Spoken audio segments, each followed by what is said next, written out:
What other methods do you recommend sellers can do that are within TOS, of course?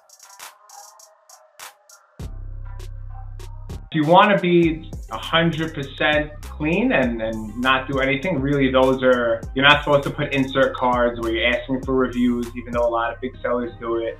I've seen people where you can have like a card, like a card where, a warranty, and if Mhm. people have issues with the product, they'll reach out to you and you can just refund them. But even then, like, you have to be careful. You can't tell them I'm refunding you, but leave me a review. You gotta be very careful. Like, my strategy started off at a low price. Enroll it in Vine. You're at a low price. You'll get good reviews.